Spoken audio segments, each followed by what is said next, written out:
Hello everyone. स्वागत है आपका मनोज एकेडमी में। साथियों, सुप्रीम कोर्ट का जो टीईटी पर फैसला है उसके बारे में सभी लोग जानते हैं अच्छे से, और शिक्षा विभाग में पूरा खलबली मच चुकी है। और जगह जगह से दोस्तों लेटर जारी हो रहे हैं कि भाई जो पद हैं, जो कितने टेट पास कर रखे हैं शिक्षक, कितने नहीं कर रखे हैं, उनका ब्यौरा भी मांगना शुरू कर दिया है। लेकिन इसी बीच सांसद हैं चंद्रशेखर आजाद जी, उन्होंने जो है सुप्रीम कोर्ट के लिए एक आवेदन पत्र लिखा है, लेटर लिखा है। अब दोस्तों वो लेटर क्या है, उसमें क्या क्या मांगे रखी गई हैं, वो मैं आपको इस वीडियो के माध्यम से बता दे रहा हूं।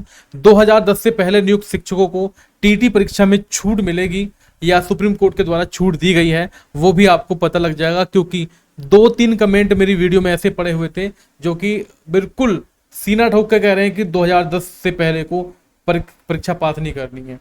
तो अभी मैं इस वीडियो में क्लियर कर देता हूं साथियों। सबसे पहले मैं आपको दिखा देता हूं माननीय चंद्रशेखर आजाद जी का जो लेटर है वो क्या है। देखो, आप लोग देख पा रहे हैं यहाँ पर साफ साफ लिख रहा है। तो इन्होंने ये जो है नगीना यानी कि उत्तर प्रदेश से सांसद हैं लोकसभा, और इन्होंने जो है माननीय श्रद्धेय भूषण रामकृष्ण गवई जी को, जो कि माननीय मुख्य न्यायाधीश हैं सर्वोच्च न्यायालय में, तो इनको एक ये आवेदन पत्र लिखा है। विषय है शिक्षकों के लिए टीईटी अर्थात शिक्षक पात्रता परीक्षा अनिवार्य करने संबंधी निर्णय पर पुनर्विचार करने हेतु आवेदन। ये आवेदन किया है और मैं इसको शॉर्ट में भी बताऊंगा। अब देखिए, इस आवेदन के अकॉर्डिंग क्या है कि महोदय, आपको सादर अवगत कराना चाहता हूं कि हाल ही में सर्वोच्च न्यायालय के द्वारा कक्षा 1 से लेकर 8 तक के शिक्षकों को 2 वर्ष के भीतर टीईटी पास करना अनिवार्य कर दिया है और यह आदेश पारित कर दिया है।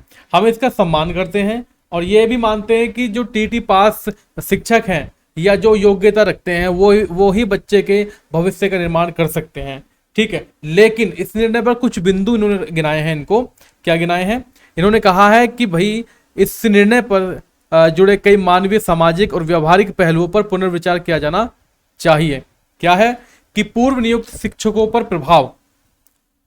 अब मैं ये जो पॉइंट है वो अलग से लिखा हूं, उनको मैं थोड़ा सा बता देता हूं अपने तरीके से, ताकि आपको आसान भाषा में समझ में आ सके।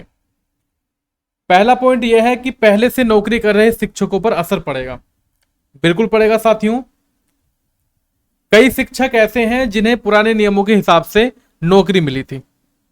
अब सालों बाद नया नियम लगाकर अगर उनसे फिर परीक्षा पास करने को कहा जाए तो उनकी नौकरी खतरे में पड़ सकती है।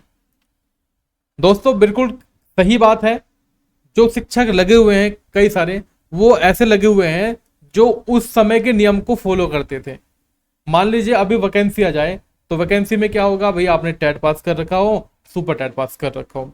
अब दोस्तों आपसे 10 साल बाद एक परीक्षा और ली जाए तो वही बात होगी, समझ रहे। अब दूसरा है अनुभव और योग्यता। गांव और गरीब बच्चों को पढ़ाने में इन शिक्षकों ने कई साल दिए हैं। अपने अनुभव से उन्होंने बच्चों को पढ़ाने का अच्छा तरीका सीखा है। ऐसे में उनके योगदान का को नजरअंदाज हम लोग नहीं कर सकते और ये ठीक भी नहीं होगा। तीसरा पॉइंट उन्होंने बताया है कि उम्र और हालात की दिक्कत। कई शिक्षक 20 से 25 साल से पढ़ा रहे हैं। इस उम्र में उन्हें फिर से प्रतियोगिता परीक्षा देने को मजबूर करना मुश्किल है। इससे वे तनाव और बीमारियों का शिकार हो सकते हैं। बीमारी तो छोड़ो दोस्तों, अब पास हो नहीं पाएगा। 99% लोग नहीं कर पाएंगे, केवल 1% लोग कर सकते हैं। क्यों? क्योंकि स्कूलों का कार्यभार भी तो उन पर है, बच्चों को पढ़ाना भी है और बहुत सारी चीजें हैं, चुनाव भी आ रहे हैं, सबको देखना होता है।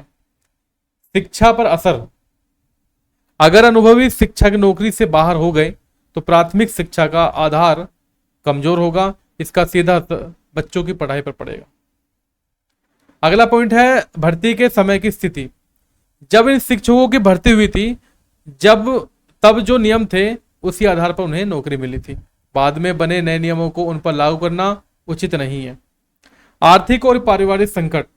कई शिक्षक अपने परिवार का सहारा हैं। अगर उनकी नौकरी चली गई तो उनका परिवार आर्थिक परेशानी में फंस जाएगा। अब निवेदन है यानी कि सुझाव है उनके कि पहले से नौकरी कर रहे शिक्षकों के लिए कोई अलग व्यवस्था जैसे कि ट्रेनिंग, वर्कशॉप या आंतरिक परीक्षा कराई जाए। नया नियम केवल नई भर्तियों पर लागू किया जाए। इससे शिक्षा की गुणवत्ता भी बनी रहेगी, पुराने शिक्षकों व उनके परिवारों के साथ अन्याय भी नहीं होगा। तो ये सुझाव दिए हैं माननीय चंद्रशेखर आजाद जी ने, जो कि सांसद हैं। प्यारे साथियों, आप इनके निवेदन से या इनके लेटर से जो इन्होंने बताया है, तो जो 2010 वाली बात है, इससे भी आप लोग अनुमान लगा सकते हैं। फिलहाल छूट किसी को नहीं है। जिनकी नौकरी में केवल 5 साल बचे हैं उनके लिए छूट दी गई है। और 16 तारीख को दोस्तों हायरिंग होगी। 16 तारीख को, 16 सितंबर को जो पुनर्विचार याचिका लगी हुई है महाराष्ट्र की तरफ से, उसमें क्या होता है वो मैं आपको बताऊंगा उसी दिन, जैसे भी होगा। फिलहाल यही न्यूज है, और जैसे भी इससे संबंधित कोई न्यूज मिलती रहेगी मैं आपको बताता रहूंगा, अपडेट करता रहूंगा। बस आप लोग मनोज एकेडमी को सब्सक्राइब करो और वीडियो को लाइक शेयर जरूर कर देना गाइस। Thank you.